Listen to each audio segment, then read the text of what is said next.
You're live. Oh, hi. Tiny Tom here. My son was insistent that he do this. All right, Yes. now it's my turn. I don't know what you're... Okay. Yes. It's Wrong way. Wrong way. This way, sir. Yep.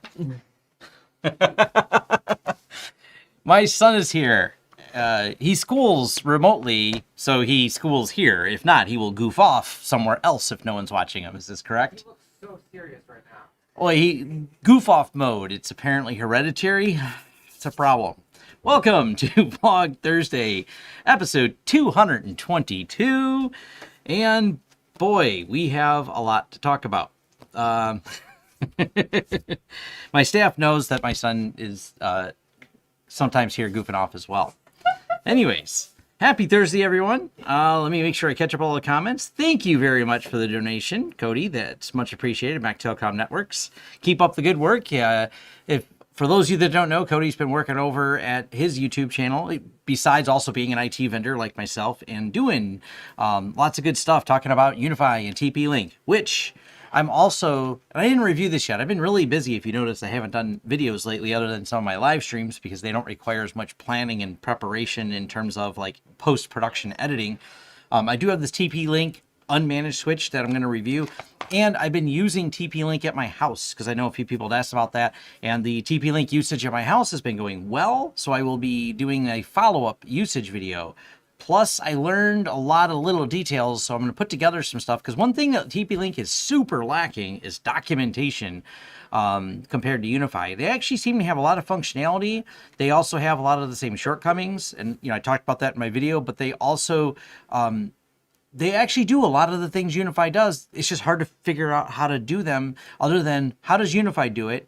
How do they copy it? And what are the nuanced differences? So actually, I might do a couple of videos on it because I know a lot of people are interested in it. And I'm still not sold yet on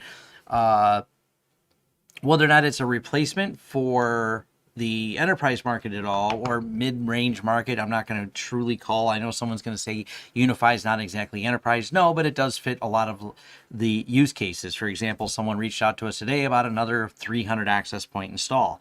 Call that whatever you want. It's a 300 access point install. Call it not enterprise, but we've done large-scale installs of UniFi, and I don't have any problem doing another UniFi access point large-scale install. So anyways, back to topics at hand. Among the other things that have changed... Oh, yes. What are you looking at? I'm choosing a question for you. You're going to choose a question for me? Yeah. All right. I'm waiting for a good one. You waiting for one? Yeah. All right. All right. You keep talking while I'm waiting. You keep talking while I'm waiting? No. Yeah. You're going to be just... You can't be a distraction. I have to answer questions. But you can watch the live stream from your phone. Or I can watch it live. You can watch it. You can watch it live from that side. There we go. Gotta rein into the distractions. All right. Yeah, he wants pizza, undoubt. So. Hey. Any info on crypto farming? No, none. I don't really do much of the crypto farming stuff. Like I said, not something you're really going to find me doing a lot of videos on at this point in time. I also don't think if I were to do them, they would fit this channel very well. That's actually one of the things I'm really working towards right now. I've been talking with a few different people, and I think there's enough reason to do this based on my analytics data, not just feedback, but analytics data, which is important. I'm going to split the channel so the business content goes into a separate channel. There's a strong use case for doing it that way because YouTube will tell me things like how many people may have left or not subscribed or unsubscribed when they've seen a particular video.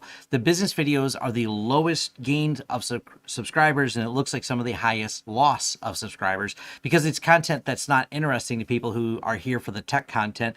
And there's not exactly, if you drew the Venn diagram, I don't think there's a complete overlap between the people here for business content and the people here for tech content. So that's probably just going to get split off to something else.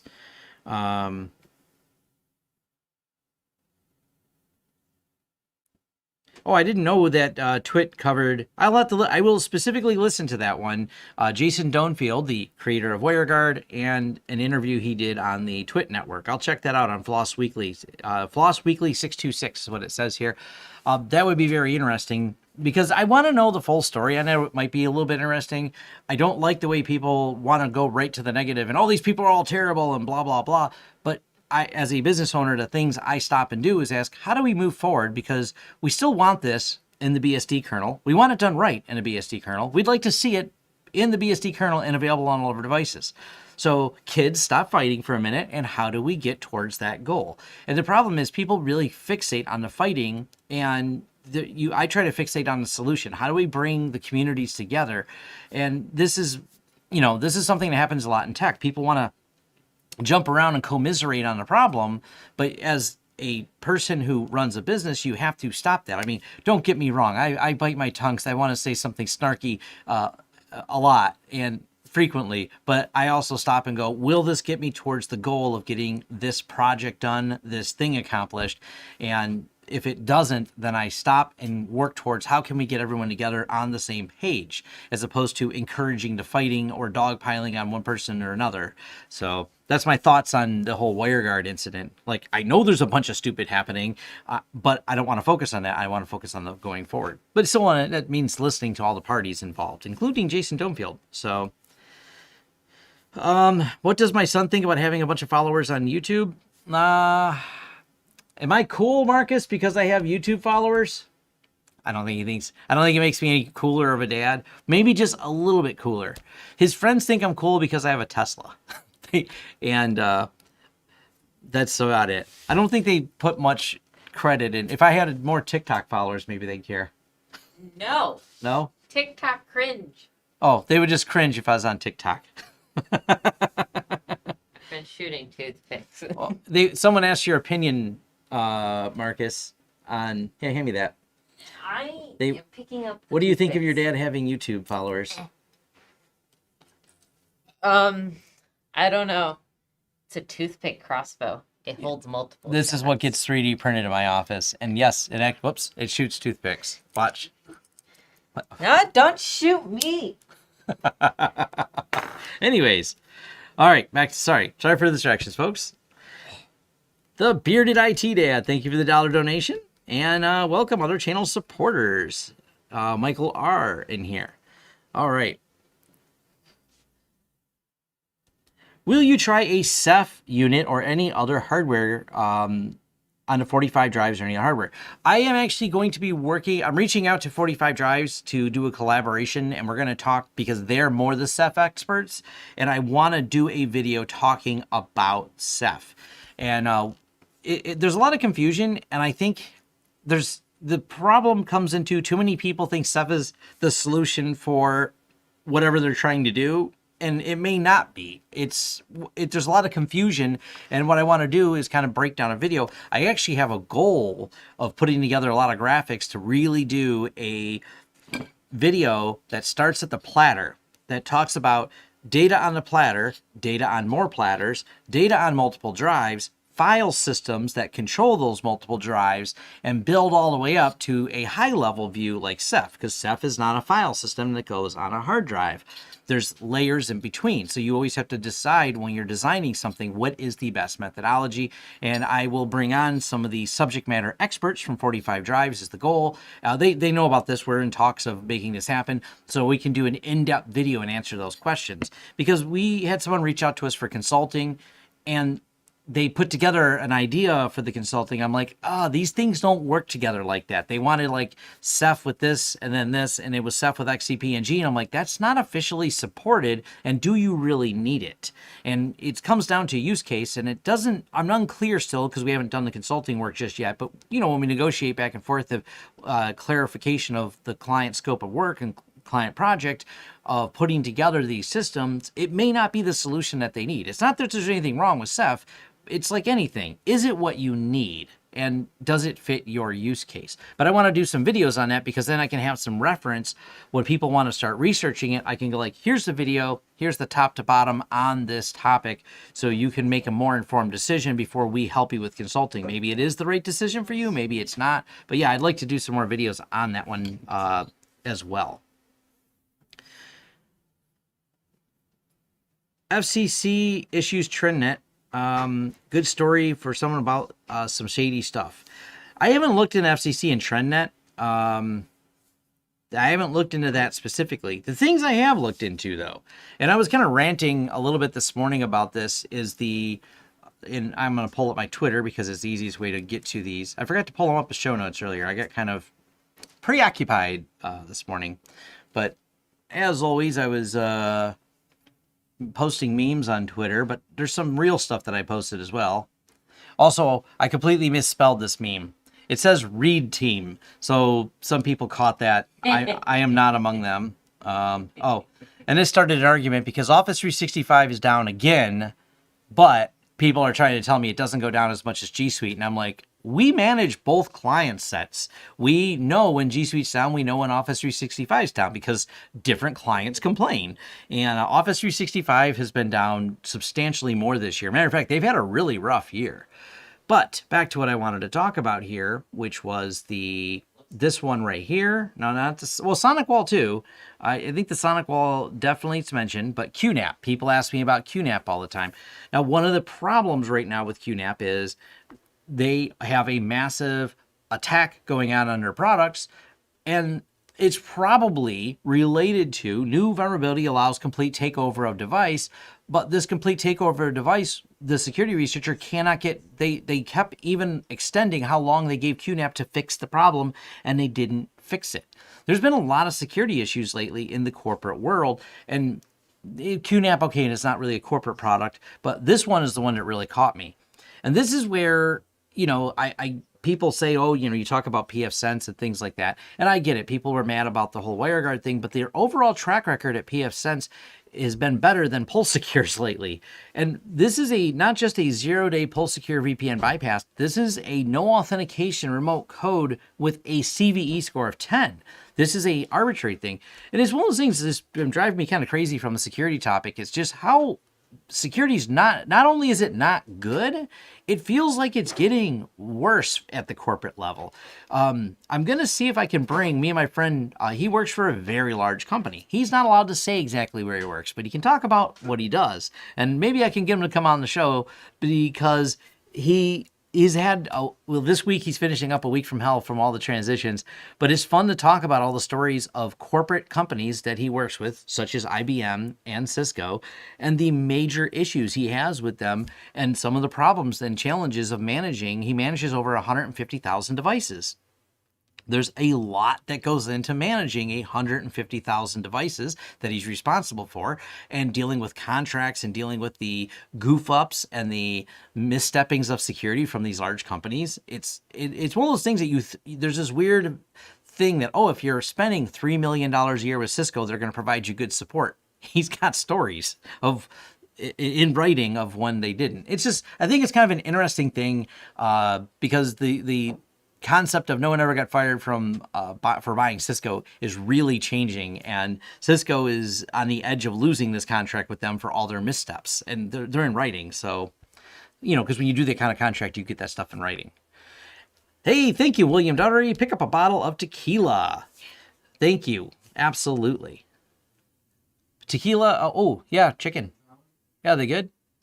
You want a hot sauce to go with it? Steve, that'll be our hot sauce for today. My staff is on the other side of the kitchen. We're going to talk about hot sauce because I usually do it at the beginning of the show. We'll talk about it in a minute, though. Anyways, yeah, Google went down once. Google did go down once. Yes. Sorry about the distraction. But back to the security topic. There is just a lot of problems that aren't just at the small scale of security, but their scale up. There's just no company that is really, no one company, I should say. There are good companies out there. I'm not trying to paint the picture it's all bad, but it's certainly a bigger issue than expected. Oh, look at that. I want the bottle of the sauce so I can share it with people for those interested. Oh, I didn't know that's what you wanted. Someone actually say Cisco delivers on support. No, I can tell you that. Oops, right here. Will you hold it in front of the camera? That was on purpose. Yeah. I can tell you there are many stories of Cisco very much not delivering on support, especially what they're trying to weasel out of a contract. And I don't know how much of that can be made public by my friend, but it'd be cool. I'm going to ask him when the contract's over if it can be, because it doesn't put Cisco in a good light on this contract for them trying to wiggle out of things they agreed to. It's one of those things, like, people assume these companies are shiny and polished, but they're much less. Matter of fact, I kind of laughed at Cisco's response of I've covered this before about the Cisco, I think they're the RV series, they're the small business firewalls, and Cisco did a horrible job of security patching these.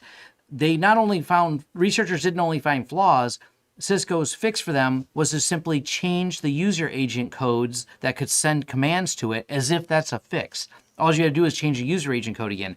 Cisco has a few products out there that they just kind of do a subpar job of security on. And it's starting to catch up and show with them. They also, instead of product development, they just keep monetizing the same product over and over again and not always providing the best support and increasing the licensing fees once you have the product embedded, kind of with the impression that you won't switch it. Oh, you won't switch, you're too embedded with this product, so here's your new licensing fee. So it's just good to get some people who are working in the enterprise. I have a few friends like that. I have fun talking with them. I think it'd be kind of an interesting discussion to have around that. Let's see. Thanks for adding show links in a home lab. Yes, we're going to start putting more of that together. We're still ramping it up. We're still, I think we have the audio issues solved, but the challenge is this. People listen to episode 1 where we had some audio problems, and then they comment, and then by the time they get to 3, they're like, oh, they're fixed. I'm like, yeah, we fixed them after the first couple episodes. We realized they weren't great. So, yes. One of the challenges, so someone pointed out here with Cisco, is they are a large company and you have different divisions and teams. So the experience my friend is having with the team that provides the services that they get may be different than the team that provides, like, the experience you may have with a product that you are having a good time with.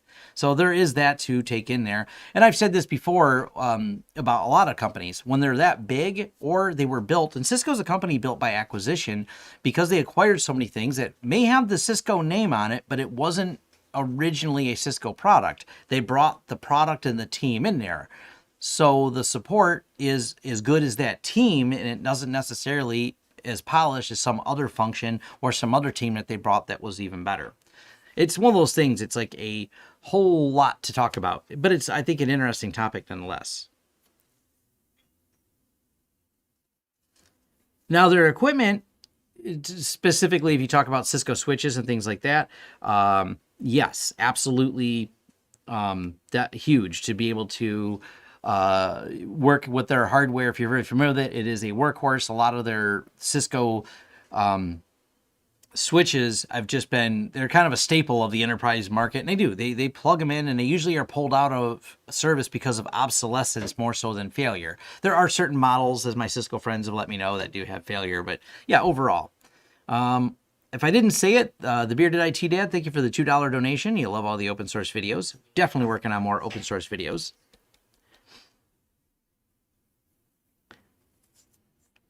So you worked with, I see, Beck Telecom Networks. Cody says Cisco, mostly on Cisco gear, fabric interconnects, and UCS. The support was great, but the networking side of it was horrible. The contract side of it's horrible too, because that's a bit of a fun part of it as well. Surprised I don't have higher member tiers. I want to start. So one of the changes that happened is I recently finally hired a business manager to help take care of some of the business function, so I can do more on the YouTube. I didn't want to provide different tiers unless I thought there was going to be some value I can provide back for people. So I've been really sitting down and thinking and drawing up a strategy for how I can do this, but that does require a lot more of my time. So I'm going to monetize the channel a little bit more and offer some different ways to monetize it, because someone else will be doing more of the business function that I will not be doing. And this has been something that's been tough to do. It's just finding the right person to run your business. It's not exactly easy. There'll be more topics coming on that. That's also what's going to allow me to help start a business channel. He will come in and we'll talk about some of the functional things that go on in a business, some of the help that'll go on a separate channel altogether. We'll have other guests and other MSPs and IT on there talking business. So that is a whole plan I've been putting together. But yeah, it started with I had to have a business manager here to manage what goes on because my primary income is not YouTube right now. My primary income is running a business and making sure all the employees get paid and everything else. So yeah, had to make sure all of that was taken care of, because if YouTube's fun, I like it and I'm planning to grow it, but it's still not the primary thing. Speaking of fun things though, Steve-O. Those of you that are my age with my level of gray hair probably know who Steve-O is. Hey, I know who Steve-O is. Some younger people know who Steve-O is as well. Steve-O is definitely interesting. And yes, this is Steve-O's hot sauce for your butthole. That's literally what it's called. It's a really good hot sauce. I actually like it. It has good flavor. It's not. I didn't buy it just because it's Steve-O, but yes, I'm aware of it because it's Steve-O. He was on Hot Ones, and the convergence of hot sauce and Steve-O stories is fun. So I'm gonna eat one on chicken nugget. This is some hot stuff. Actually, bring me my water out of my office. Okay. Surprised it's not lemon water. Habaneros, ghost pepper, and carrot. Weird hearing you twice, Dad.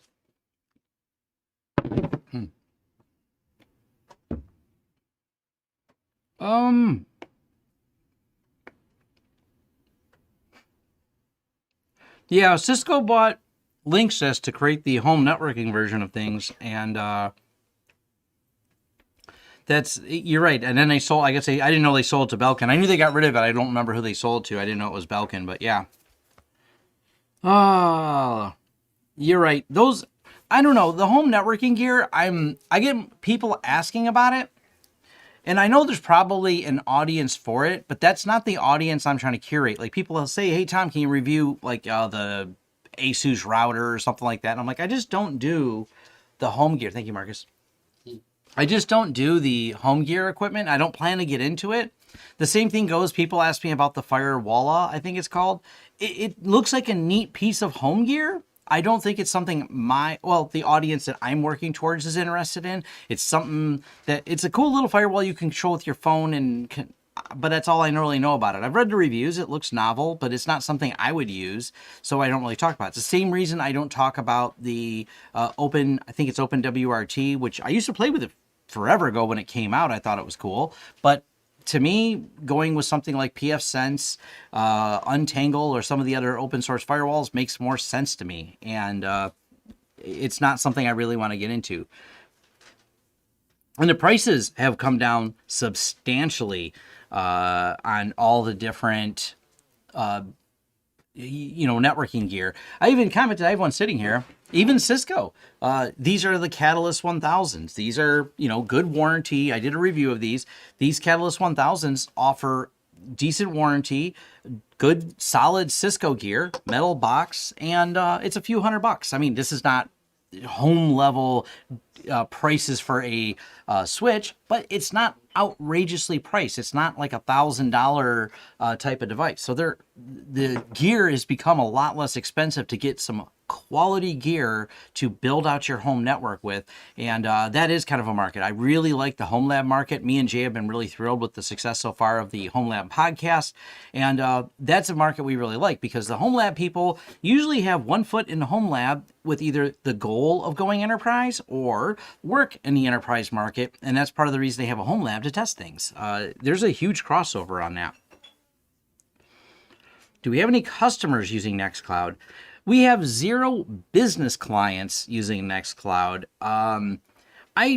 Me and Jay have talked about offering hosting and things like that for Nextcloud, and maybe getting more into the consulting on setting it up. It's a worrisome thing, because if you don't have it managed, if you are just setting up the Nextcloud system, I don't know when the next problem may be discovered with it. It's a popular project, which means there's a lot of security people taking a look at it, or just generally speaking, anyone taking a look at it that may not be interested in the security other than how they can break it. So because there's so many Nextcloud systems publicly exposed, you have to be at the ready to update it. One of my problems is helping a one-off job of setting this up. I feel like I'm almost doing a disservice if the person doesn't know how to update it, or doesn't want to learn how to update it because they don't want to put it under a managed plan. The more things we leave out there exposed kind of become a challenge, because they're the next botnet waiting to happen if there's a flaw in there and no one updates it. This is happening a lot. I mean, even look at the things that are supported, like Microsoft Exchange creating the mess that was the Exchange server debacle this year. Microsoft knew about it, didn't patch it, whatever reason, I don't know.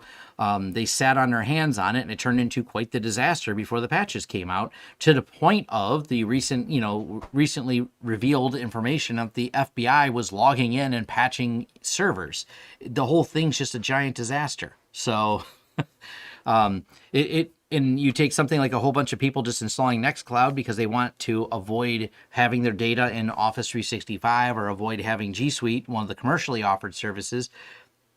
You end up with kind of an issue of, are you keeping it up to date? Are you maintaining it? Or are you, just hoping no one logs into it and no one backdoors it? So, sorry for the little bit of rant on there. Howard, thank you very much for the $5 donation. Much appreciated.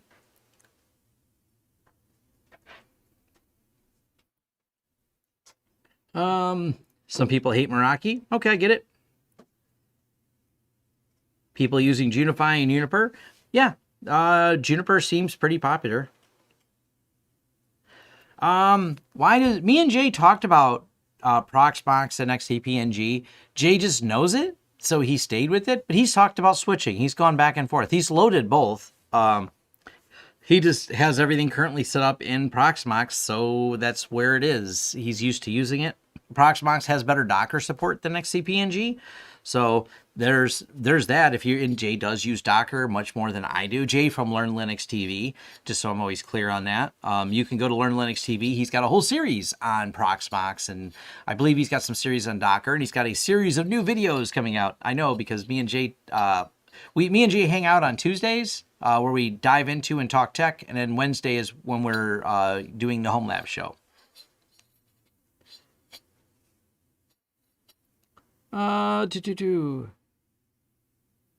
Meraki's problem for a lot of people comes down to their license is kind of pricey. Aruba, I've been testing the Aruba for a while. Chris just released a new video today about the new features. This is sad. Aruba finally got around to putting two-factor on their Aruba dashboard. I reviewed the Aruba stuff a while ago, and I don't dislike it, but I'm also kind of like, why didn't you guys have two-factor on your dashboard? There's one issue. The second issue with them was the switch is very, very full-featured until you hook it up to the dashboard. Then it loses the features. You couldn't do many things from the dashboard other than confirm the switch was there. So they finally updated the dashboard to support all those extra functionalities on the switch, which is great. I don't think the dashboard, I have to look and see if it's feature parity. I don't think it's full feature parity for what the switch itself is actually capable of doing, but it offers a lot more of the basic functionality, which is great. So I might follow up with the Aruba stuff just because, hey, why not? That's kind of cool.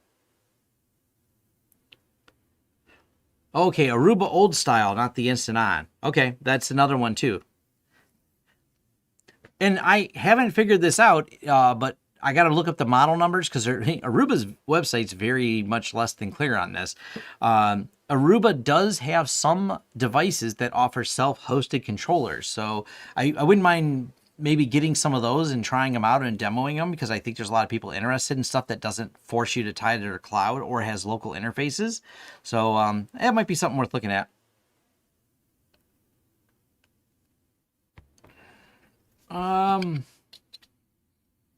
Thank you very much, Austin, for joining. Welcome, supporter. Yeah, the license fees. Don't worry, you may forget about the Meraki license fees. Meraki does not forget about the Meraki license fees. Does anyone else prefer a per device config? No. I'm going to go with that's...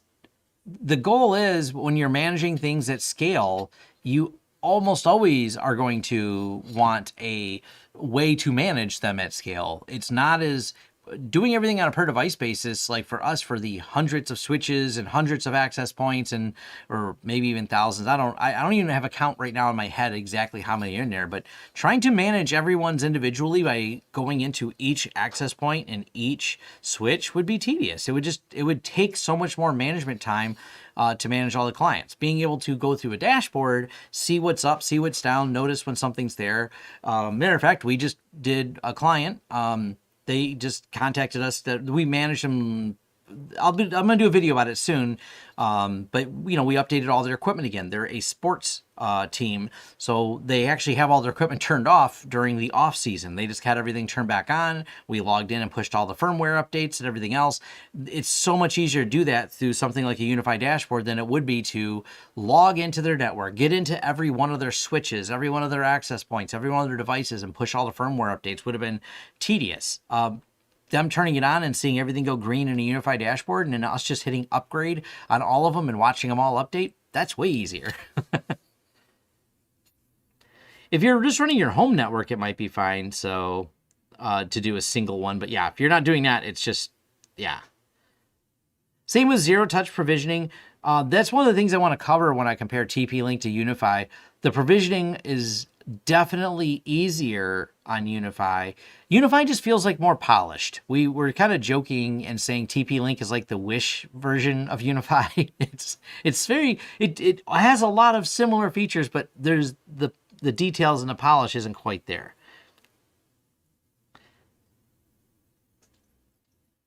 Juniper and Uniper. Yeah, I may have said Uniper. I thought about that afterwards. I'm like, I feel like I said that. You said He said someone said they used Juniper and UniFi, and we'll just call it you switched them. Juniper.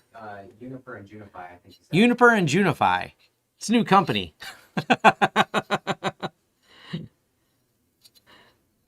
UniFi and Juniper are completely separate things. Unless they're in my head sometimes, then they can easily be conflated. Fun stuff. Yeah, there's Eric, one of my staff, saying he thought he heard it wrong. No, and my staff knows today has not been a good day for Tom to read things or say things in the proper order or completely know what's going on. I'm not sure why, but I did beat my wife at Scrabble last night, so I think my mind is still working. That's my heart attack. I didn't know you were going to say Scrabble. Oh.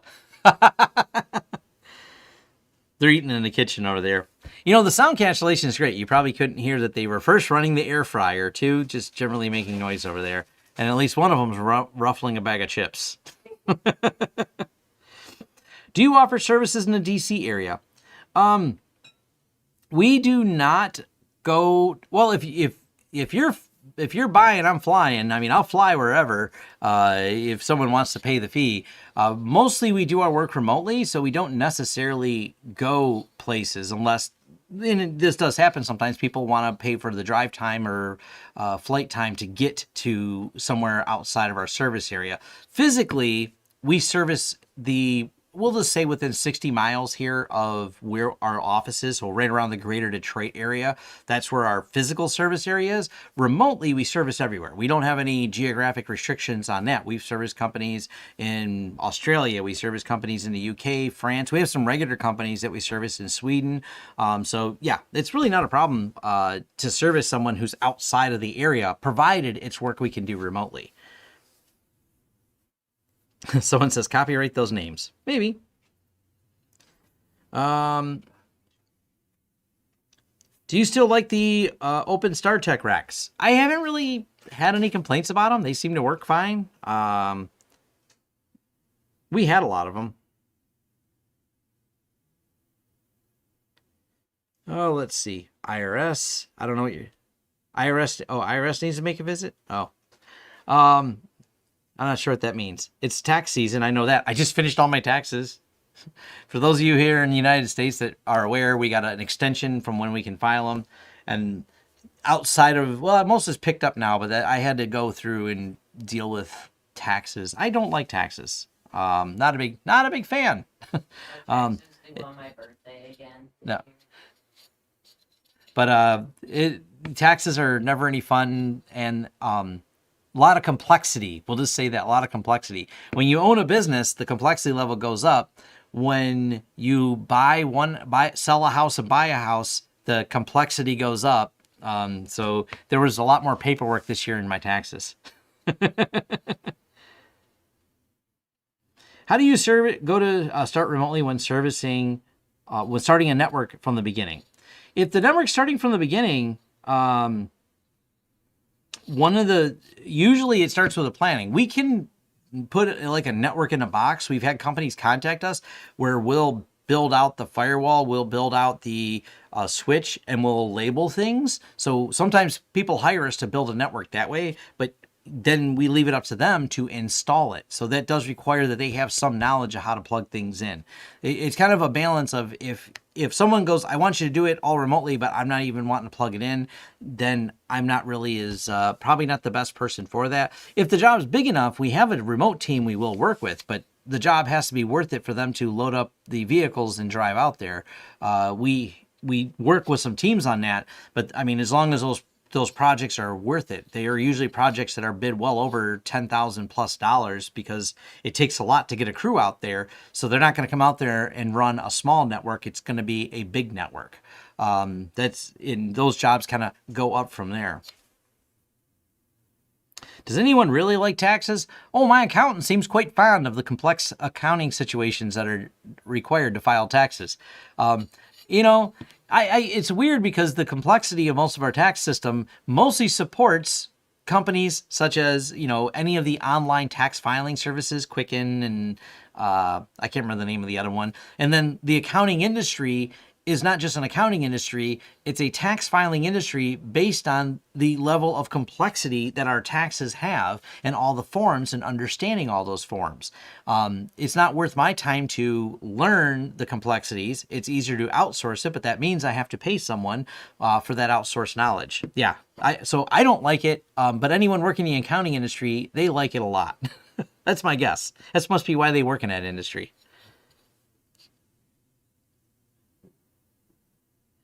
Let's see.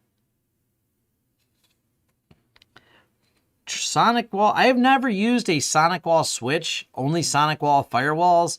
I am certainly not a fan of Sonic Wall firewalls. They've had a lot of bad security issues in the last year. Sonic Wall to me is not, I don't think they're all that great. Not a huge fan. There's some people that really like them, but they're usually resellers that make commission on licenses that really tell me how much they like Sonic Wall and that I'm wrong.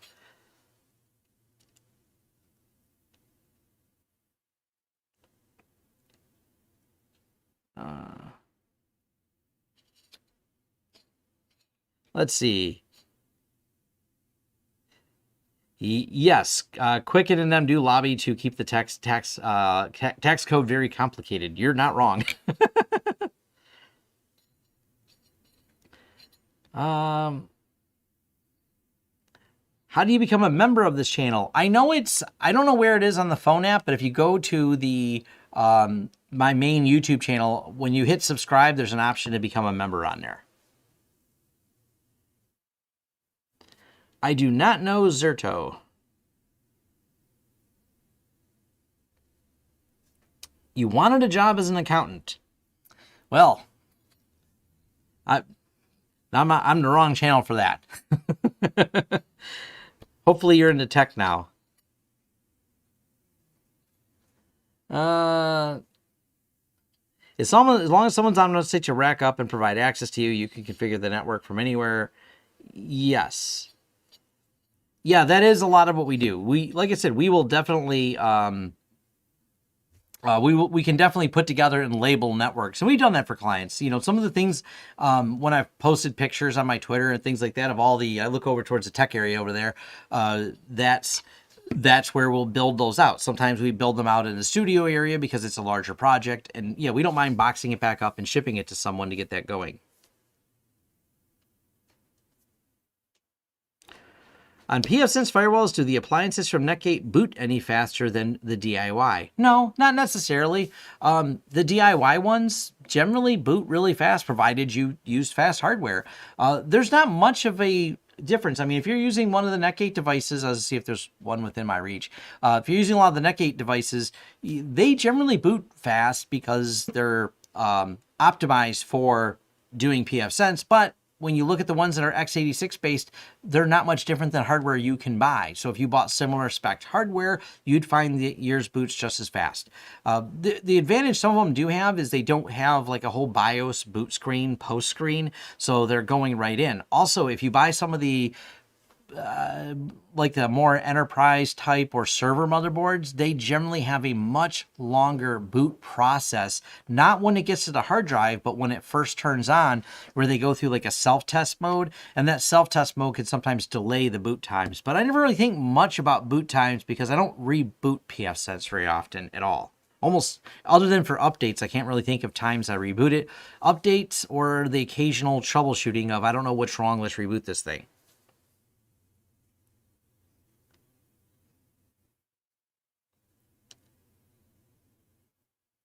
Trading time for money, yes. There's a Adam Carolla did a podcast talking about, the problems with trading time for money.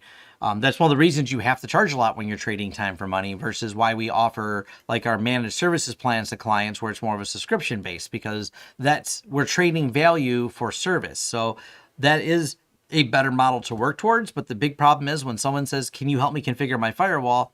I'm not trying to sell everyone a subscription service on a firewall. So we charge for our time in those circumstances. It's a little bit different. When we can, if we have very clear scope of work, we charge for outcome. That's always the goal we're trying to work towards. It can be harder with the consulting side because if people don't know exactly what's wrong, we got to consult to it until we get to the point where we can give you a price for an outcome. That's always what you should be working towards in general in business, is price for outcome is the better value proposition and something you can usually scale.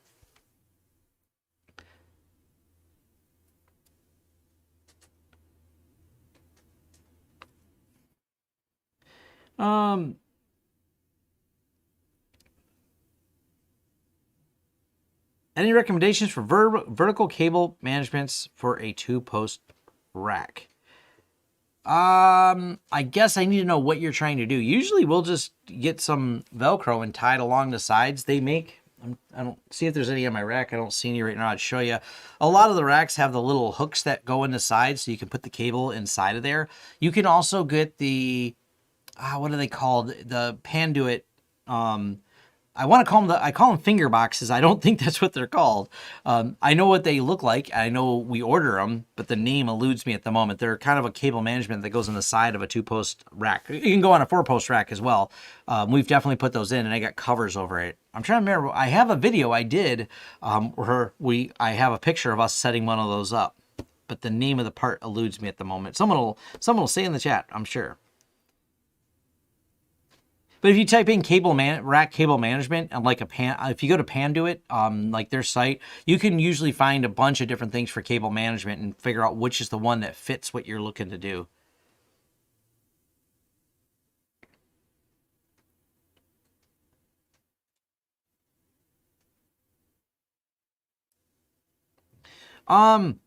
Do we have a preferred PBX?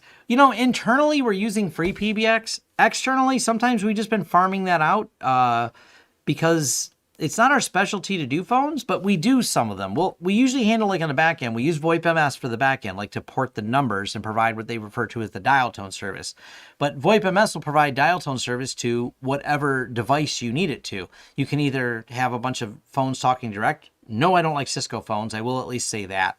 Not a fan of Cisco phones. I was looking because we do like the free PBX phones, which are also the Freely IP phones, which are also, I think they go by a couple different brands, but the free PBX ones or Sangoma phones, those ones work quite well. The Polycom seems to be okay. The cordless phones are always that same, the brand eludes me at the moment, WT. It'll be, someone will post in the comment. We've used a handful of those. It's not my field of expertise, though. It's not like I have absolute preference. We farm that out between different phone companies to do some of the on-premise dial tone stuff. Yeah, 3CX is, we have a couple clients with it.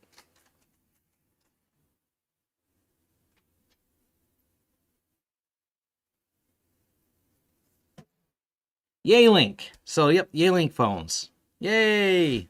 Few people have seen that one. Haven't used ClearPass, so I don't know.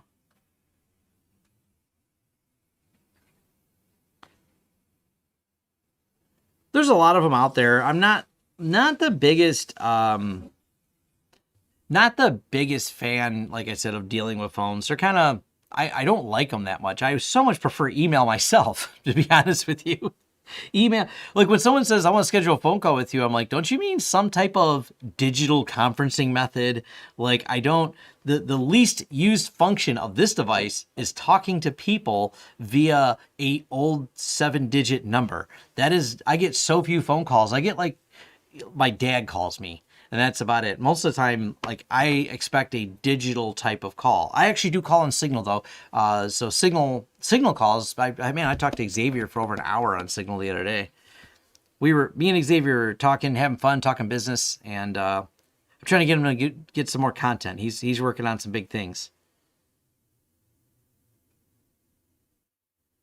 Any advantage pfSense would offer over TP-Link. So the TP-Link routers are basically the same problems as the USG. They're barely better in any way. I would not use a USG router. I would not use a TP-Link router. If you only need the most basic of basic routing functions, like I just want internet to work, then you can use those and they will provide you internet. If you go, I'd really like VPN things, then you should not be using a USG or a TP-Link. And I can say both of them in the same sentence because they both have all the same shortcomings. They're not great. They just don't offer near the functionality you get with pfSense. But someone pointed out the other day, they only wanted internet to work, and is it a good device? I'm like, yeah, the internet works. One of the annoyances is like the DHCP reservations. That's one of the reasons when I put TP-Link at my house, I still didn't use their firewall, because reserving all the DHCP reservations and setting all the IP addresses, I set everything to have not just handed out leases, but I statically assign all the devices via DHCP leases at my house. That's not easy to do with TP-Link or with the USG. It's stupid to do it. They just have a bad way of managing it that's not clean. It's not the way other firewalls do it. So I'm not a big fan of that. And if you need any type of advanced policy routing or anything else firewall related, you'll also find that TP-Link and USG or UDM, I'll throw that in there too, all don't do that very well. Oh, let's TP-Link travel routers. Well, yeah, I mean, basic little travel routers fine. And like I said, if you just need it for internet for things like that, that might make sense. It's only if you need any of those more advanced functions.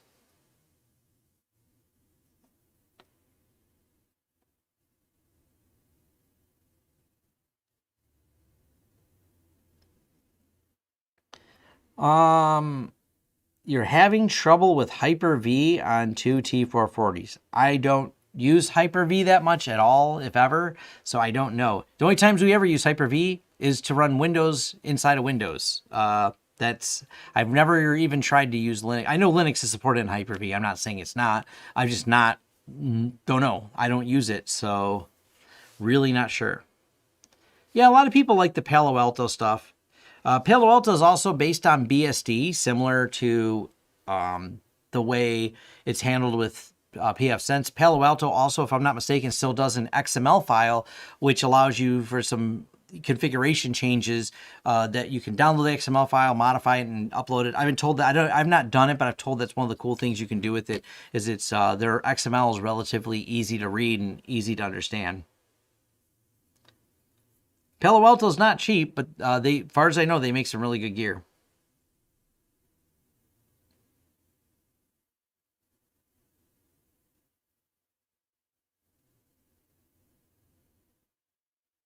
What else? What does this where did these platters that I cannot, this is my favorite fidget spinner, by the way. This thing is just really fun to fidget spin with. That's because the bearings are so nice in hard drive platters. Let's show you where these came from. Someone asked if this could be a podcast. I'm like, no, I'm always playing with something, so how can I make it a podcast? And how could you not? How would you be able to see Steve-O's hot sauce for your butt if it was a me eating it? If it wasn't a video stream. Anyways, these are some Seagate. What model is this? Well, here, someone tell me what interface that is. I think you can see it in the camera. There we go.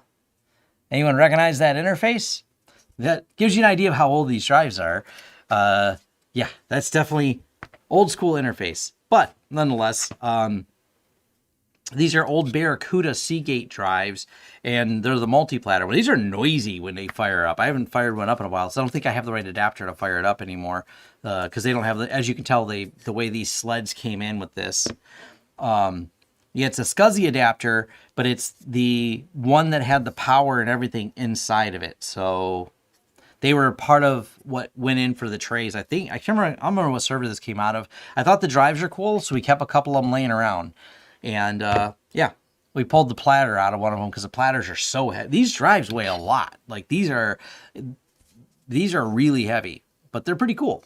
There's something neat about them. Anyways, thoughts on SIP trunk providers. My thoughts on it are VoIP MS. They are someone I'm working with for some sponsorship of the channel. I'll let you guys in on that secret. I have to finalize some details. We do have an affiliate link for them. We started using them and they said, hey, you seem to really like us, and we've ported a lot of phone numbers over to them, our phone numbers with VoIP MS as well. And VoIP MS has been a great company to work with. We really have enjoyed them. They're so far the people I like for providing phone service. So they provide dial tone service. Matter of fact, I'm going to be doing a video on how to use them to set up Signal. You can get a separate number if you don't want to give people your phone number, but create a secondary number on Signal with VoIP MS, and it's very, very inexpensive. And then you can still use Signal Messenger securely, give out a phone number that's not your main phone number. But yeah. Yeah, VoIP MS support's been really quick to respond. We've been really happy with that too.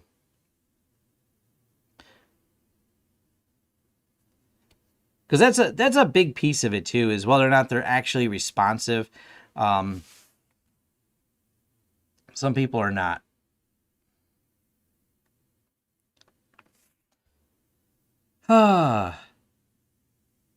Yep.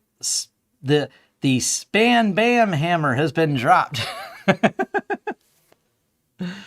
Oh, no zip drives laying around. You know, should I just do a video? I don't have that much because I'm not a hardware collector of old things, but maybe I will gather some old technology and talk about it. I got like just one-off things I kept just to keep it around just because it looks kind of novel. Let me grab something real quick.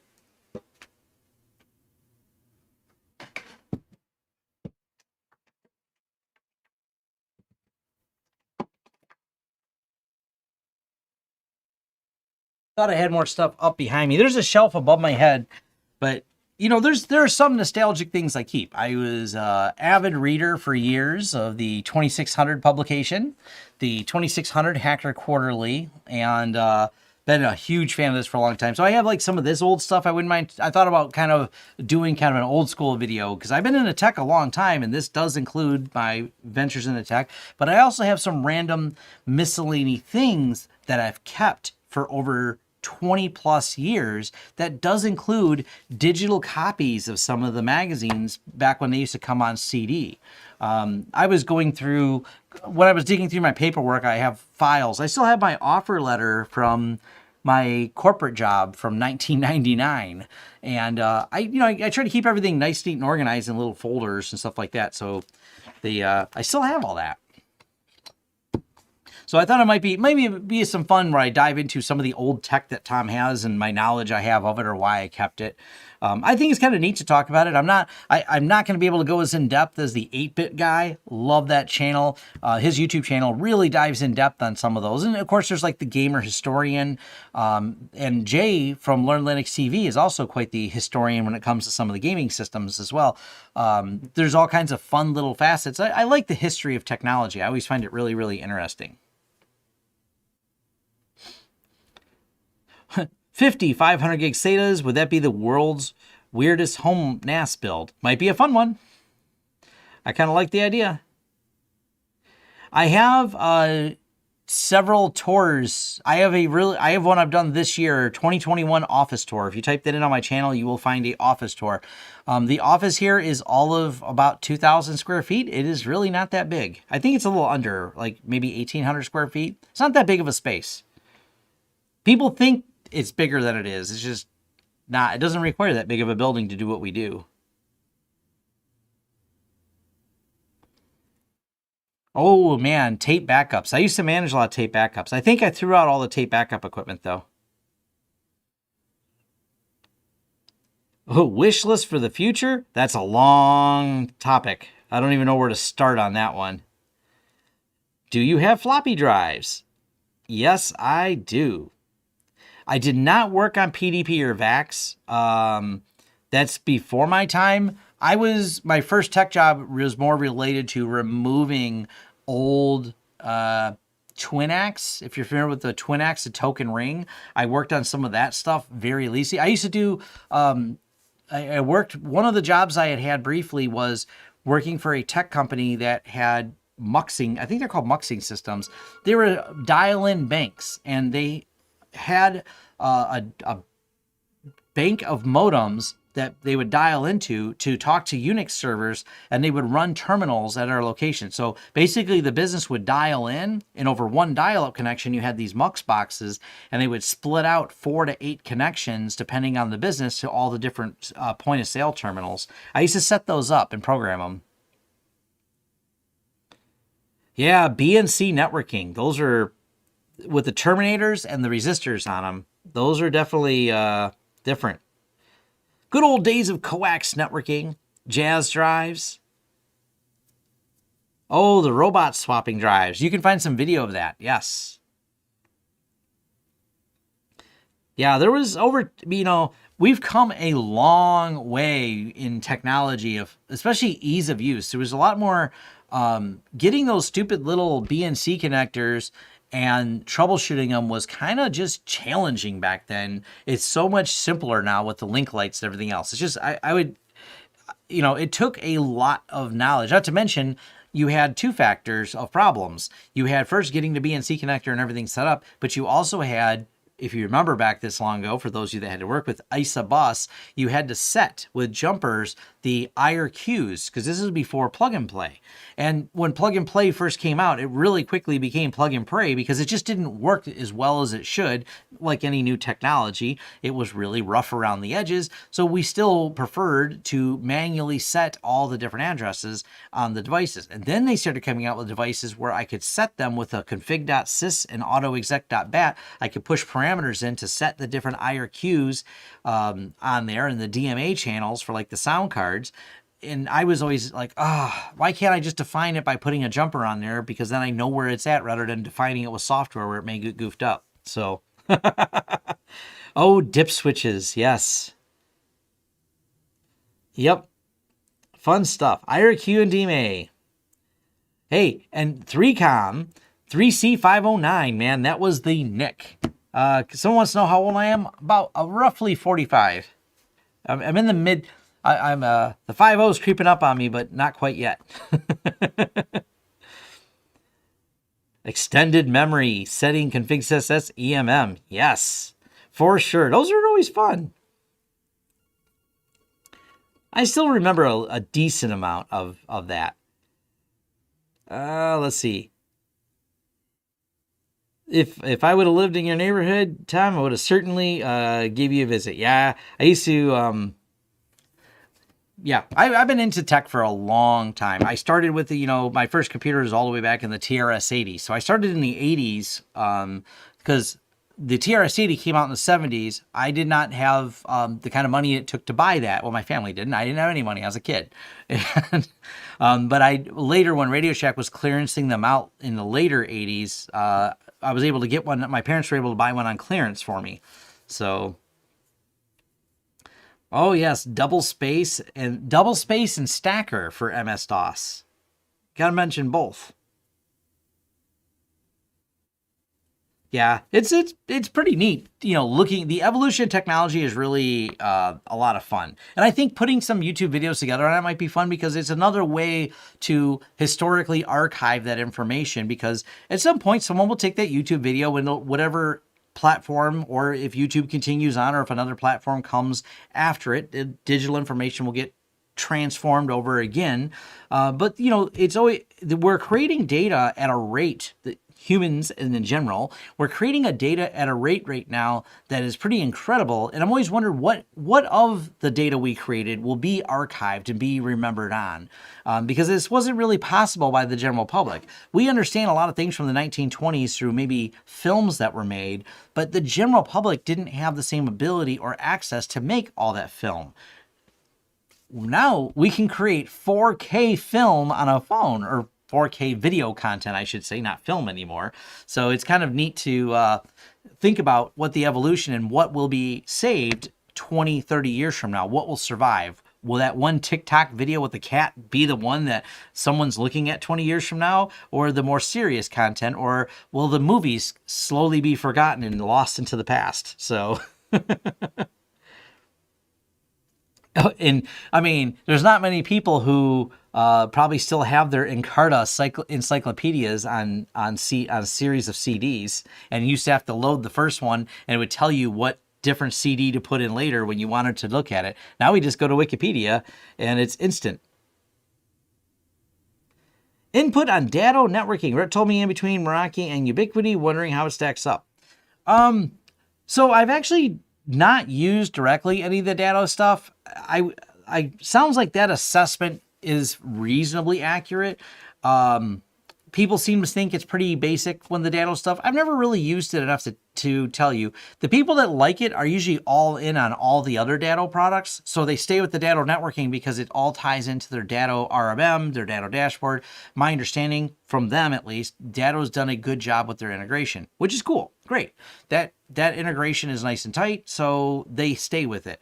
I've just not used it, and I've not even seen people using it outside of Datto. So I don't have any way to easily assess it unless I sign up for Datto. So I don't have a ton of information I can offer on that.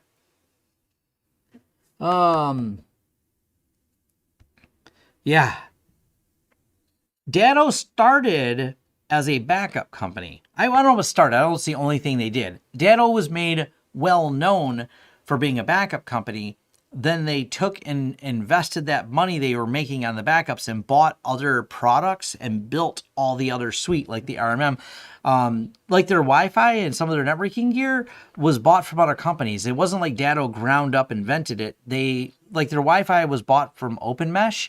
OpenMesh was a up-and-coming Wi-Fi company, and Datto bought them. I don't know whose networking gear or company they bought, but they rebranded it all into their own. SolarWinds is the same. SolarWinds doesn't do hardware, but the same concept. SolarWinds is not a company that started with an RMM. SolarWinds bought an RMM. SolarWinds had another RMM called Enable that they support. SolarWinds is now called Enable. They pieced together all the different products and slapped their name on it. Datto kind of did the same thing. Yeah, Datto even had smart IoT devices. Yes.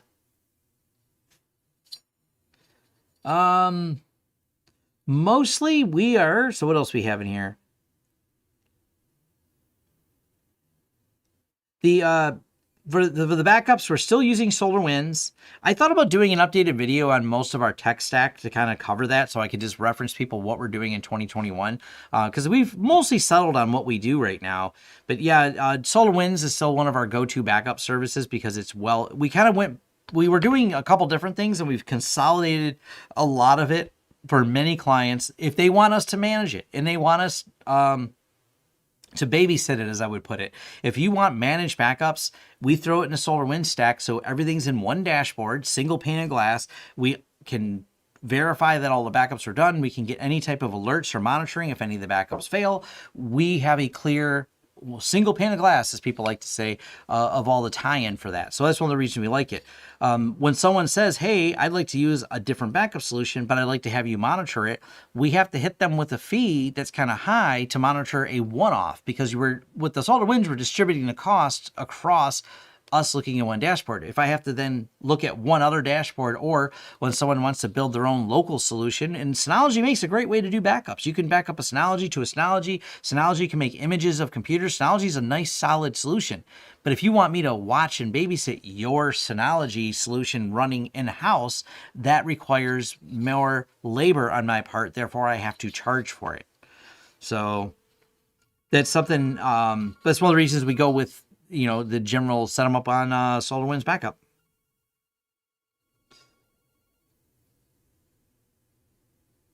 Datto managed power supplies. Interesting. The people that use Datto seem happy. I don't know anything different.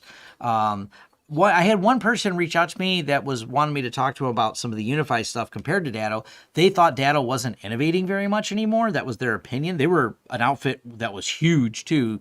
The scale and scope of that company was kind of surprising. They wanted my opinion because I'd talked about UniFi a lot, and they had a few thousand endpoints.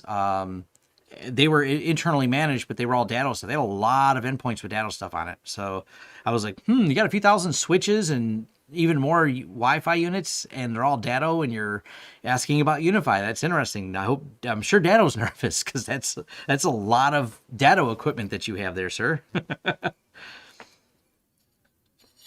Let's see. OS2. Yeah, I haven't seen OS2. Not that we have one client with OS2 still. They use it to run some CNC machines. It's not something that's even connected online. So, as far as I know, they're still running it. It's not the part of the thing. It's not something we take care of for them.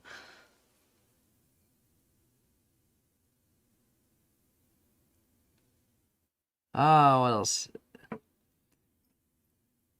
ArcServe UDP. Not something I'm familiar with. OS2 Warp. Yes. The network. LANtastic was what I first started learning networking on before Novell, and then Windows. And I only very rarely touched NT 3.5, but NT 4.0 was where I actually started learning how Microsoft domain servers worked. It wasn't really the same. It wasn't the same as they work now. It was my early days of that. Matter of fact, I used to run a NT 4.0 RAS server. That's what they called their remote access servers, called RAS. And it was a server with two 4-port cards in there of modems. So we had up to 8 people could dial in because we didn't use VPNs. This was the late 90s. Instead of VPNs, you dialed in to work to be able to get to things. So we had a bank of 8 lines that were dedicated for people to dial in to work remotely back then. So definitely, yeah. NT before Service Pack 3 was not working. Yeah. Is Dial-Up encrypted? No, that's actually an interesting thing. Dial-up back then, technically, not that anyone could easily do it, because man in the middle might have been possible to capture some of the traffic over dial-up, but the likelihood of someone trying to do it was less. I mean, obviously, people who are well equipped, let's say some type of threat actor that's nation state backed type threat actor, yeah, they could tap a line, and then you should probably encrypt the traffic going across the dial-up. But once the dial-up connected, the dial-up facilitated a TCP/IP connection internally that then could be encrypted. But honestly, what we were using it for was telnet sessions.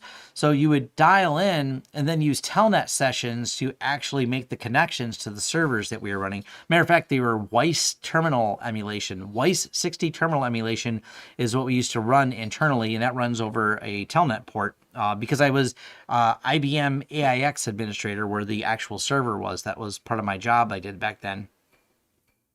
Good old US robotics modems too.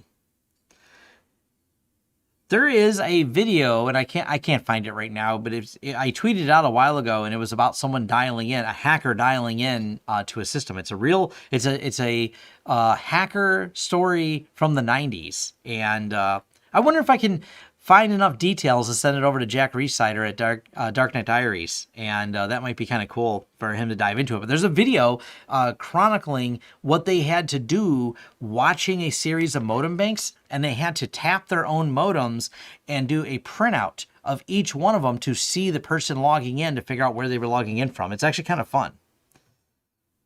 Did I study computer science? No, I've been doing this out of high school. I never went to college. What about a multi-session YouTube live with some IT professionals who are working for big companies as engineers? Reach out to me via the forums or DM me on Twitter. It's stuff I wouldn't mind doing.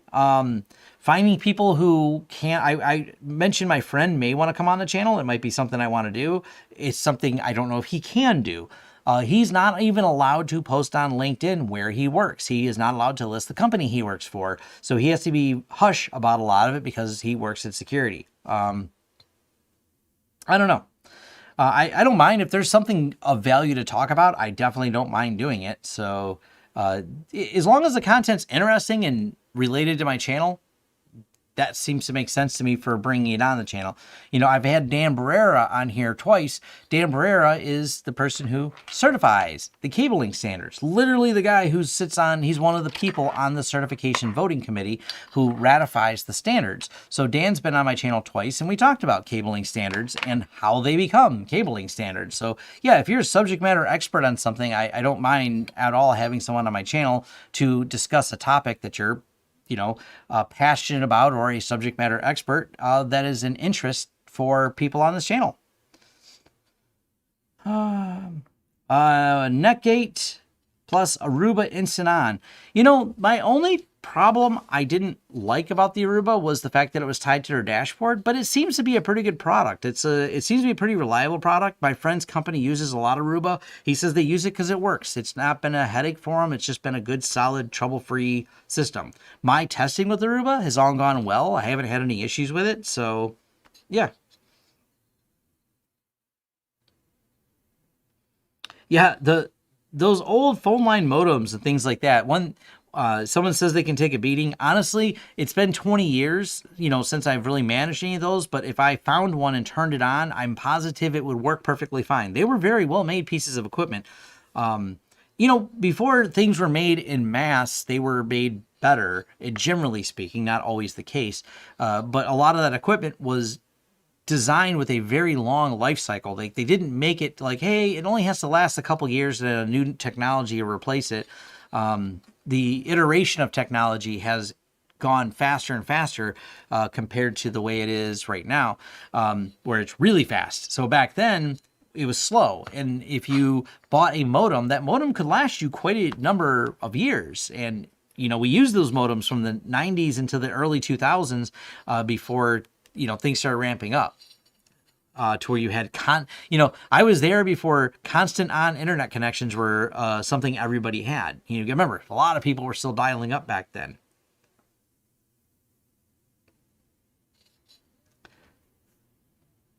Let's see.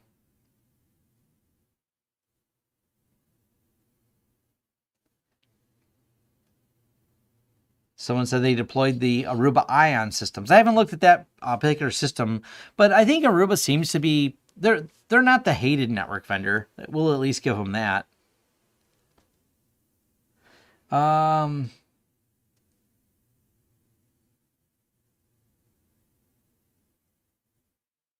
Any alternatives to Solarwinds Risk Intelligence? I'm sure there are some, but because we're already using all the Solarwinds / their new name is Enable, I don't have a reason not to use the Risk Intelligence. So it's not something, it's already integrated in SolarWinds, so we haven't really looked for a third-party product. Who's the hated networking vendor? I will tell you, there's a lot of unhappy people sometimes. You have the people who are passionate about Cisco, and then you have the people who are passionate about hating Cisco. They're kind of a divisive one. I'm trying to think of which other ones are. I don't know who the most hated. Cisco's usually hated when you're negotiating with licenses with them. It kind of comes down to that. UniFi certainly has an angered their fan base quite a bit lately, like with forced cloud registrations, but that's a different topic because my answer has been, yeah, this is why I didn't use their cloud keys. This is one of the reasons I prefer to use self-hosted controllers. So we do not put SSL certs on most firewalls because that's not necessarily where we're doing the filtering. We do the filtering with the Solarwinds tools. People with Cisco certifications, once you've gone through that certification, you are loyal to that device. There is no doubt about that.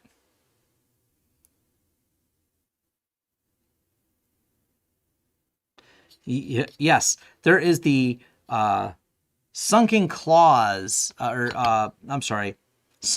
it's very to the sunken cost theory, where there's a direct correlation to the amount of time, energy, effort, money, certifications you have in any one product, and you're passionate to defend that product, to believe it is the product of choice and one that everyone should be using. I try to really, really remain objective in things, but it's hard sometimes. There's definitely, I'm still human, so there's always biases, but I'm always trying to be upfront and clear about said biases. Don't you update your clients' network controllers to the new version? Don't they hate the new UI? Our clients don't look at the UI. So no, their clients use the devices as in they are happy their phone works, they're happy their laptop works. They are not logging into the interface. That is what we do. When we manage the client's UniFi systems, we're not updating their servers because they aren't looking at it. We manage that. So no. So clients hating the new UI? Technicians definitely don't like the new UI. That's a different topic. But our clients, because we're managing their business, we're managing, so to speak, all their endpoints using, let's say, SolarWinds, where they're in managed client. We manage all their network access points. We manage all their switches. They're not looking at interfaces. That's our job.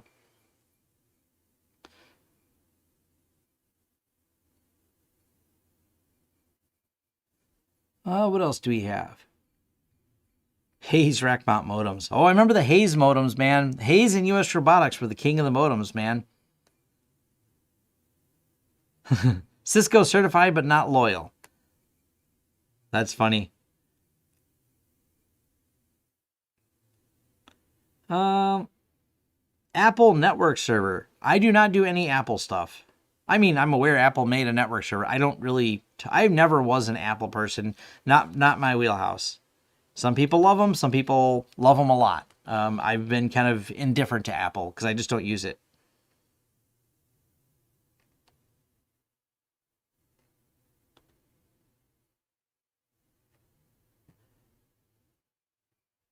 Whoever manages the network is the one that get blamed. Yes, that's true. Oh, yes. Once you got good at listening to dial-up modems, someone's right. You would know when a handshake was going wrong on the modem. You would listen to it. You're like, oh, I hear it. The handshake's bad. Like, I know what's going on here. Oh, I know I got to change the setting. AT, DT. You can manually dial the settings and manually negotiate it. I don't know if I know all the commands to manually, but I did used to. I could go in there, connect to a serial port and run all the commands and get the modem and go through the negotiation by typing in each of the commands to start the process so I could determine what was wrong on there. Yeah, definitely a thing. Fun stuff. How long have I been going for? A little while. So it's 5:18 now. I'll wind this down about another 15, 20 minutes. Maybe we're down to the AMA part of this, or what are some of the other business questions people want to ask? I guess it depends on where we're at in that little line over there. Oh yeah, the commands to speed up the dialing. Man, we used to spend time in forums fine-tuning our modems to try to get the most we could, messing with the MTUs to get our 56K dial-up to somehow compress the signal and get that little bit more signal out of it. Once the 56K come out, it was anything we could do to get a little bit up further. It was always cool, but it was part of the fun. It was tweaking your modem for the most speed. There's something fun about that. Now speed is a dollar amount, not a tuning amount. If you would like faster speeds out of your ISP, please pay more money and they will increase your speed. It's not fun anymore. You can't just you can fine tune it all you want. You fine tune it with your budget. And hey, please hit the like button. 216 people and 62 likes.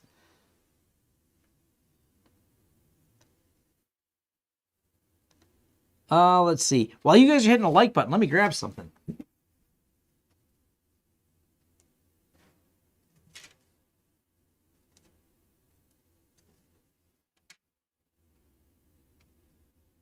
We'll wind this show down with this.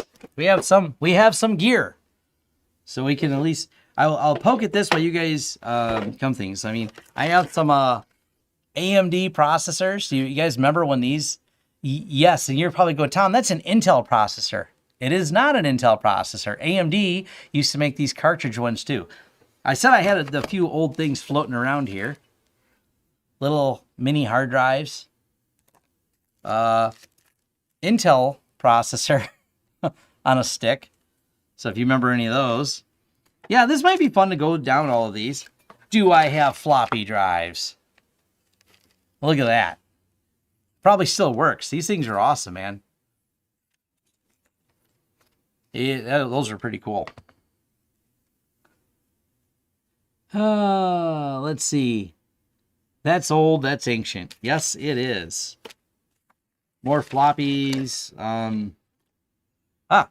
This is kind of cool. Look at these side by side. So Intel used to build these heat sinks on them, and there's the AMD one without it. So they're actually about the same size. You couldn't put them in the same slot. The little notches are in different places on them. But yeah, slot type of processors are always kind of cool. What else is in here? All right, how many of you had a the infamous DX2 chip?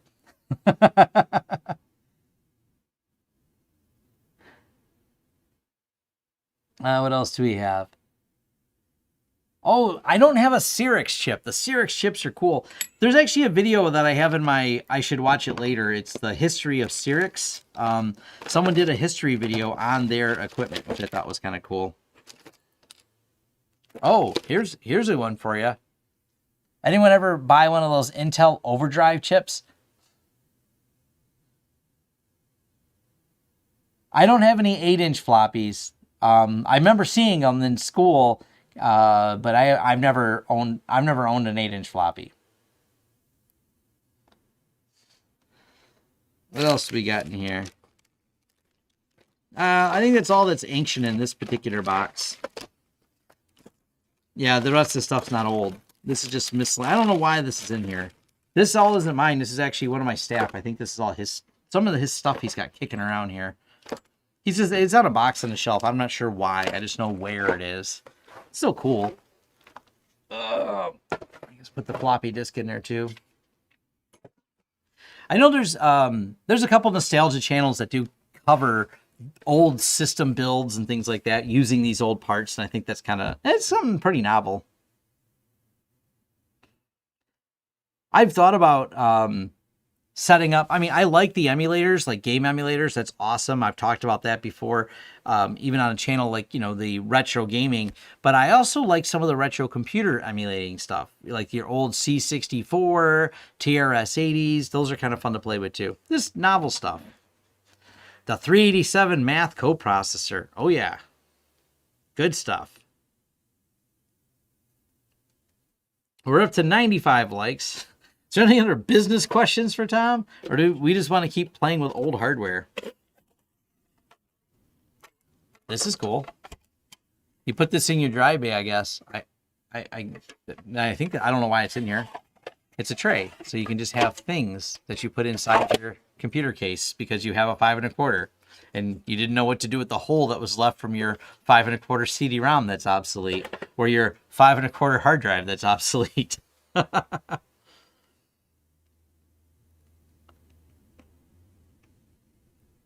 Ah, yes. No cup holders. Yeah, there's not any CD-ROMs in there. Those are, these are the neat ones, though, because having hard drives this small, this is smaller than your usual laptop drive. They had things like this some of the earlier days of the MP3 players and things like that used to have little drives in them. everything's solid state when it comes to the small devices now. So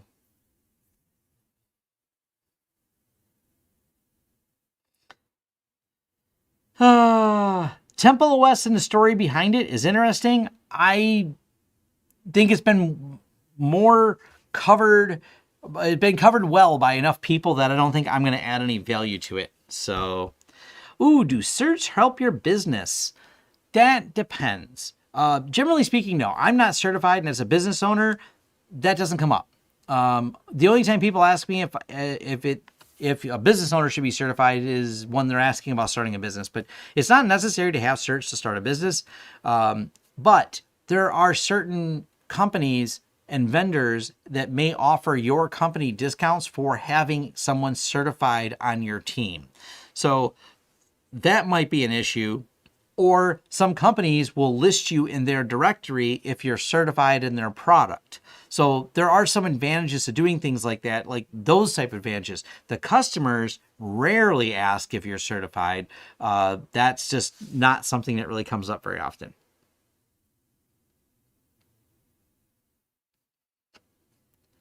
Do you have a recommendation for used hardware vendors for lab equipment? eBay. eBay, Craigslist, if you can find a deal sometimes on Craigslist, or any of the local shopping things.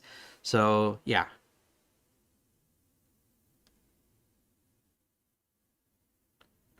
Do you require search for your employees? No, I do not require it. Magneto Optical, I touched them, not much. I never did much with them. I was aware of them. I never really dug into them much. They were kind of a novel thing. I don't remember having to deal with them very often because they used to have those worm drives too. The write once, read many. I'd seen them, but it's not something I ever owned.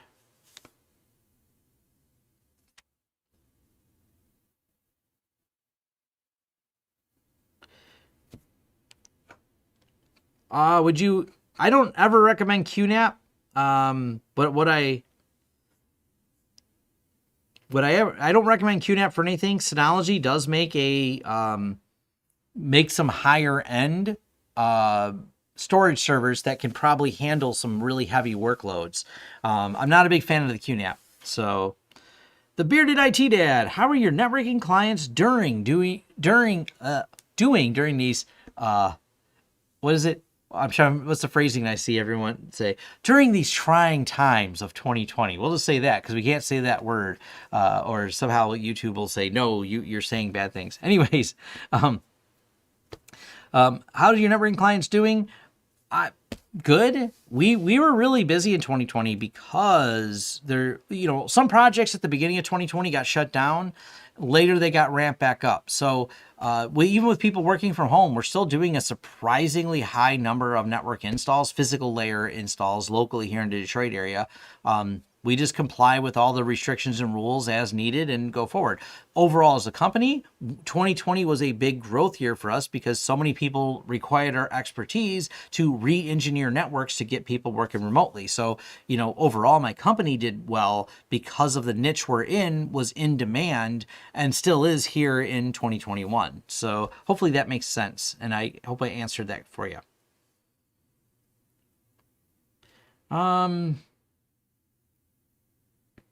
Worm jukeboxes. That's interesting. Yeah, Qnap is, they were in the news. I tweeted this out, or I kind of brought it up at the beginning of the show. But yes, Qnap, there's two problems with Qnap. One, they have this, QLocker ransom attack, not the first ransom attack on there. But I believe there's probably some relation. New vulnerabilities discovered allow access to user data and complete takeover. And I believe right here, this is the part that matters. Full disclosure reported on October 12th of 2020. And one of the things they said here, grace period has elapsed. They are not fixing it after all those months. Basically, they're just not addressing it. And they even extended grace periods on this disclosure timeline. Full disclosure reported to Qnap, grace period has elapsed again, and then they started initial blog post, but still didn't give it. So updated April 4th, 2021, a day after our publication, we were contacted about Qnap about the security issues mentioned. They have clarified that the issues were already fixed in Qnap models version 4.5, but not for legacy models, TS231, and the popular models according to Qnap. Due to the severity of the issues, they are working to fix the legacy platforms as well. Coming weeks, and on April 19th, Qnap has released security advisories for both new firmwares, but now it requires someone to load it. So will someone actually load these? But Qnap just delaying how long they did it, not being as responsive, that's not a good look on any company to do that. But don't get me wrong, it's not like they're the only ones doing it. Not that I say that's giving them a pass. It drives me nuts that look at Microsoft. They sat on the knowledge that there was a massive attack on Exchange. They did nothing about it for a long time. It's a terrible thing that Microsoft knew about the Exchange vulnerabilities for so long without patching them. I don't understand why. They're not a company who's strapped for resources. So, oh, you meant getting out and networking and finding new clients. So 2020 was bad for in-person physical networking because it just didn't happen. We did not pick up new clients that way, but our inbound lead system starting in 2019 has been mostly via YouTube and online. So word of mouth and YouTube is mostly how we get clients. So yeah, we didn't pick them up locally. We got some referrals because we have a big client base because we've been in business for 18 years. So we had a lot of clients that still reached out to us. So we did gain clients because people know people. They reached out and said, hey, these people know this. So we did land new clients, local ones, but we didn't do it via going out and networking. And we don't do that very much. Like I said, we were winding a lot of that down because we've really focused on our inbound leads coming in from the YouTube and any type of online sources. Hopefully that clarifies that for you there, the bearded IT dad. Finding new clients is the hard part. This is actually one of the challenges if you start a business. When I've done any type of consulting with people, I'm like, how do you plan to get clients? And they're like, oh, I know how to fix things. I'm like, that's great. That's wonderful. Some people rattle off all their certifications, and I swing them back around to the topic of how do you plan to get clients? You can't just run around saying you're certified in things. I mean, that's not how you land clients. The sales process and the sales and marketing pipelines that you need to build are often the biggest challenge faced by people starting tech companies. And this is how you have so many tech companies when you go, how'd that guy run a tech company? He doesn't know what a floppy drive is. He's never worked on technology. Yep, he's a sales guy. That's because sales guys who build sales pipelines but are, business savvy enough to hire some people who know how to fix the technology, but they're able to sell people on technology, often end up with bigger, larger companies and much faster growth than technical people that try to turn sales. It just doesn't seem to, I'm not saying you can't. I'm certainly technical and also do sales, but the sales part was my hardest learning part for me more so than tech. I'm way more passionate about tech than I am about talking to people and selling them things. I like fixing stuff. Well, but turns out I like fixing stuff is not exactly a sales pitch. I like fixing stuff. Will you have me fix your stuff and give me money for it? I mean, I thought it was that simple. Turns out it's not. Trying to catch up with the questions here. Has a chip shortage affected business? Yeah. Yeah, that's a big problem. Not being able to get parts. There's all kinds of things you just can't get. That's definitely a problem. There's nothing we can really do about that.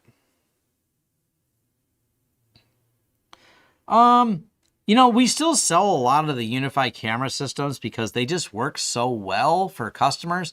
They kind of got a happy middle of easy to use for the client and end users, the clients, to put it in their hands. Ease of use is great. They are matching an ease of use that rivals like consumer equipment that's made like Nest and things like that. That's pretty well made for consumers and works well. But the other ones are not bad. I still like Synology. We still have a lot of them out there. We still sell some of the Synologies with Reolink. I've got videos on that topic. If you check my channel, those are still good. There's just a lot more labor in setting them up. They're not as simple, and the interface is not as easy for end users to use as well. But some of them are, you have different types of end users. You have end users who want to log in all the time and look at the cameras. You have end users who go, I just want them there in case there's an incident. Done. You know what I mean? So it kind of varies on the client, but yeah.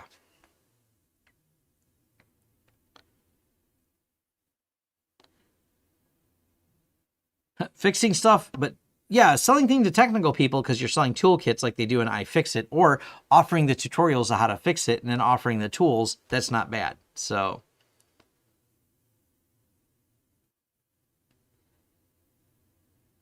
any recording apps remote Android support? Never really looked at that.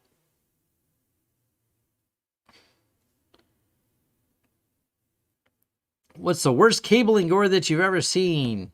Oh, there's always a lot of them that are terrible. I am going to do a video on that. So, yes, I am still working on the updated Protect video. That's going to come out soon. Maybe even tomorrow. I'll see how inspired I feel tomorrow. I definitely want to do it because we've been doing a lot more camera installs with the UniFi Protect. What do I think of Proxmox backup? I don't use it, but you should message Jay or watch his channel, Jay from Learn Linux TV, because I think he does use it. I'm not positive. I've never used it, so I have no opinion on Proxmox backup. It's actually one. So when I did my comparison video, that comparison video talks about the fact that Proxmox doesn't have an integrated backup. They have, since I've done that video, released a backup. So that's a cool feature that they added it. But I don't use Proxmox, so it's not like I ran out there to use it.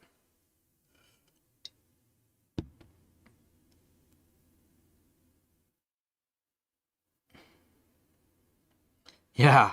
If you go to a colo data center, you will see all kinds of things. Yes. We've seen a lot of terrible stuff. So there's a lot of them. One of the problems is, like, even I have some on my phone that we have pictures that we were talking about internally because we're bidding a job, but I can't just throw those out on the internet. They're not my network. I don't feel right showing someone else's network, especially if you knew that company's name. There's a couple larger companies that we do business with. I don't think they want people to know what their IT room looks like. And they may be very angry at us if we were to show how bad their IT room looks unless we get permission. And generally, especially if they're a medical client, their answer is, we don't want you filming here. Like, why would you film here? That's a different type of topic. Like, it's not as easy when you don't own the equipment to just film places. I think some people maybe take liberties and don't ask permission. We usually do it. The few videos I have are usually new construction because no one cares when it's new construction and name's not on the company yet and we're doing the job. But when you're dealing with existing construction and existing IT rooms, if we wandered around with some cameras, there'd be questions.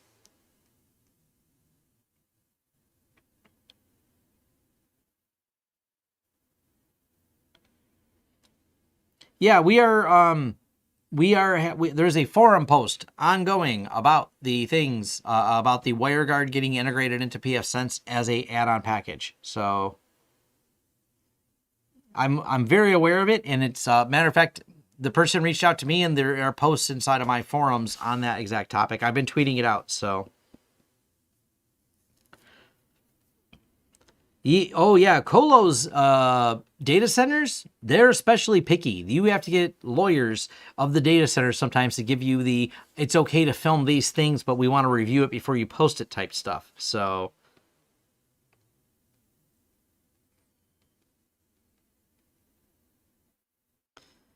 yeah, there's it's not always easy to get film when it comes to wiring. It's not. I want to do more videos on that topic, but it's not. But I will do a video. You know, the question comes up, and it took so long to get paid on this project, and I wanted to wait till it was all settled and done, because now I can disclose how bad this project was. This project was terrible. It was awful. It was a disaster of wiring, everything that went wrong. But I'm also going to turn into a lesson learned type video of what went wrong, how we mitigated the risk as much as we could with that entire messy project, because that's something you still have to think about. You know, as you get further in and the project gets chaotic, you have decisions to make of, should I pull the plug on the project? I'll have to give money back, but still have to pay certain vendors.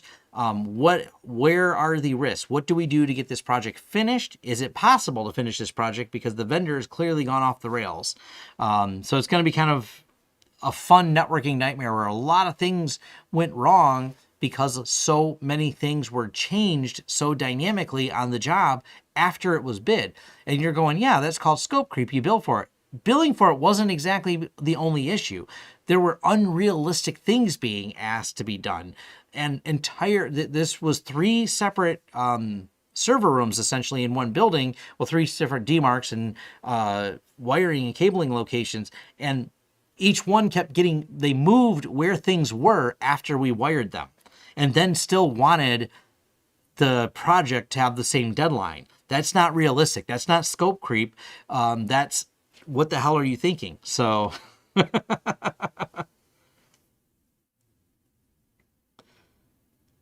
lessons learned.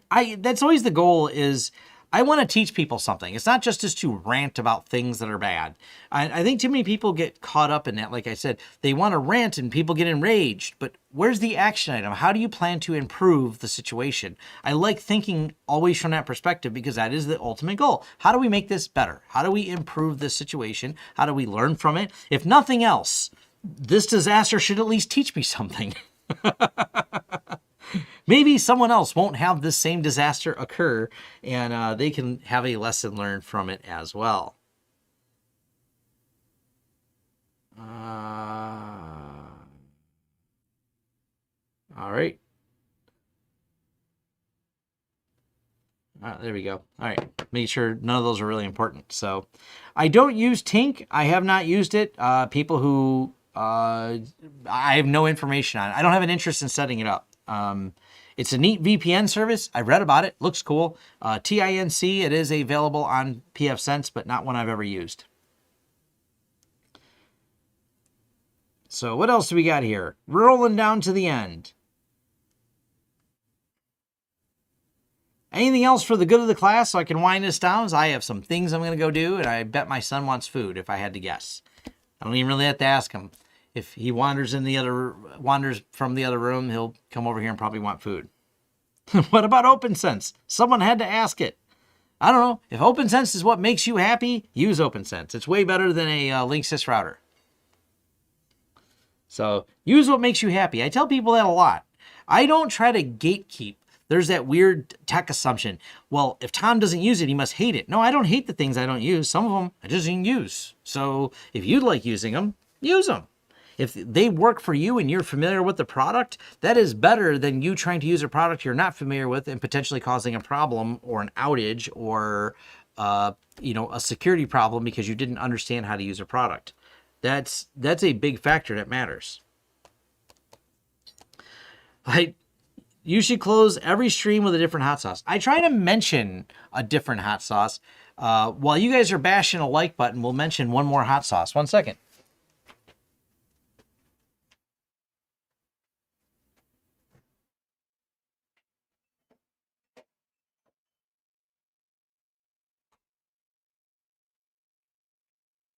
All right, so we opened up. I think this goes together. So if you open up with talking about Steve-O's hot sauce for your butt, that was the hot sauce we talked about at the beginning. We'll finish off with some Dirty Dicks here. I gotta admit, this Dirty Dick sauce is great. This is super tasty. I will not do what Steve-O did. I will not pour this in my eye, but I certainly kind of want to pour some in my mouth because this stuff's really good.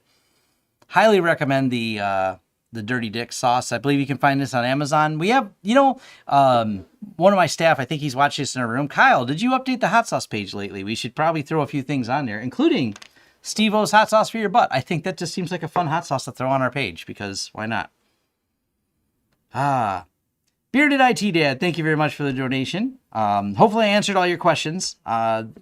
Best way, if you want to interact in my forums, DM me on Twitter.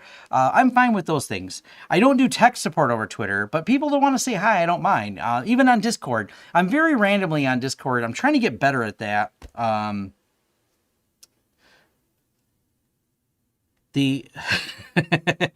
don't like this juxtaposition. But yeah, I'm much appreciated for the support. But like people that do want to interact with me, like I said, I'm on Twitter, I'm on LinkedIn. I actually talk to a lot of people on LinkedIn. I don't mind talking to people. I don't do tech support. I'll redirect you to my forums. If people looking to ask broad, generalized questions, the forums is probably good for that. Hey, thank you very much. Hot sauce for the win.